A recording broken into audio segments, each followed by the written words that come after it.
report on the time, please. 125 for everybody, please. 125.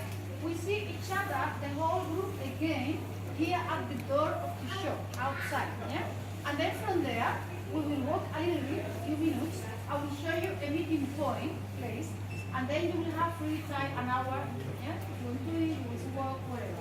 Also, I will show you a place because some people ask for food. So I can show you a place where you can try the fish typical from here. Yeah? For the moment, I leave you with Marisa and 125, please, outside the door. I'm going to be in the upstairs. Also, be careful with your wallets, your bags. Don't put it behind because there are always a lot of people, they steal a lot. Also, inside the shop. So please be careful with your bags. We always put on. It's very good. Okay. Everybody understood? Yes. Yes. Okay, then I'll leave you with Marisa. So, good afternoon, ladies and gentlemen. Hello. Let's try again. Hello. Good afternoon, ladies and gentlemen.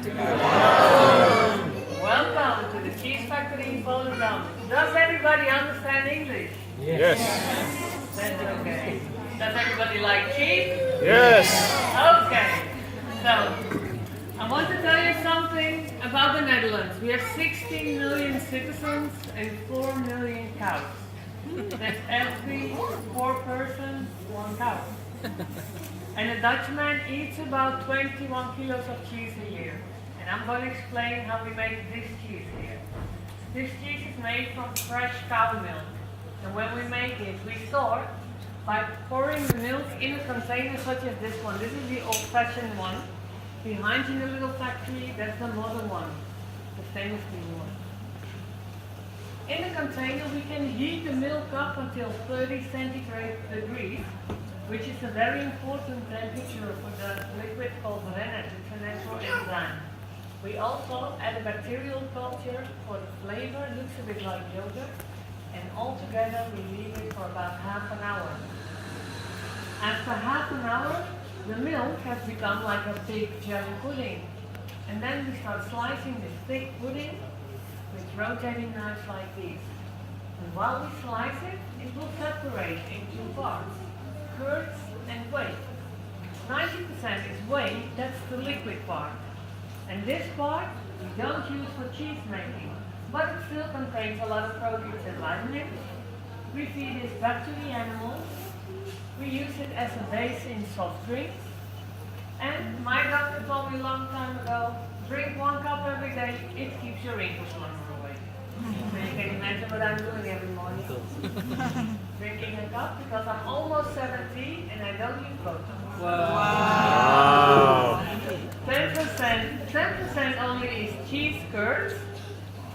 So that means to make this cheese we need about 9 to 10 liters of milk. We press for this cheese the cheese curds in molds like these.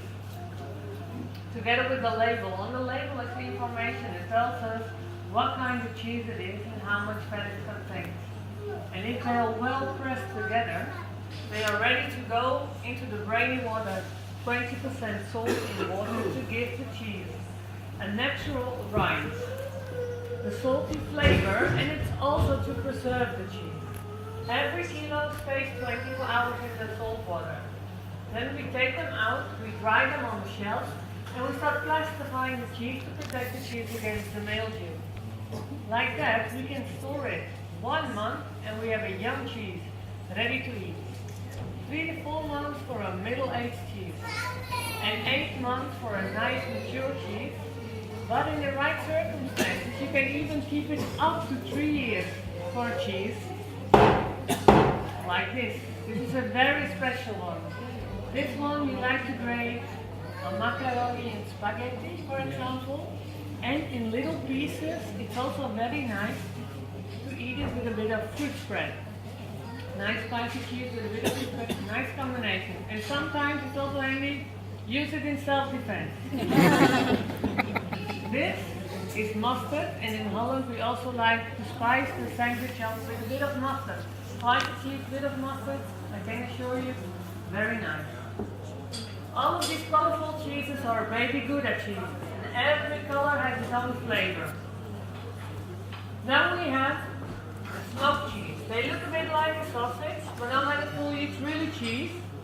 We hang the cheese above the fire and we smoke it as it is done with fish and ham. In the same way we do that with cheese. We have it from the goat and from the cow's milk. And all these cheeses, they are vacuum packed. Like that, you can keep the cheese 6 months and it stays the way it is if you put it inside the fridge. If you don't have a fridge, don't worry, you can keep it for at least 4 weeks without a problem. This is a bit about cheese making and cheese wrapping. Now I'm going to tell you about cheese slicing. Because in Holland we like to eat the cheese very much but very thin on the sandwiches. And with this cheese slicer it's very easy to do so. We do it very quick and very thin, like this. There you go. You're welcome. Very thin and very quick, like this. There you go. Then I have this special tool to grate the cheese. I want to demonstrate this to you, but I need somebody that really loves cheese and has big hands. Can I see some hands? Hands of cheese lovers. No cheese lovers? Oh, I see big hands over here. Yeah, please. Hi, what's your name? Ron. Ron. Say hi to Ron. Hi, Ron. Thank you. So, Ron, I'm going to give you a little napkin. If you put your hands together like that, I'm going to show you how we grate the cheese in Holland. On spaghetti, macaroni, cannelloni. You do carrots like this, cucumbers like this, potatoes like this. Then we have, pizza pugli, pizza formaggio, pizza marinara, pizza pollo, pizza tonno, pizza calzone. And then we have a little afternoon snack. Nice. You don't have to share it.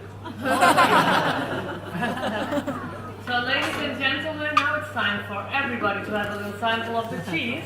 I would like to invite you to go up the stairs where the cheese plates are ready for you. Please enjoy, have a nice holiday, and watch your back for the pickpocketing. Okay? Thank you. Thank you. Excuse me.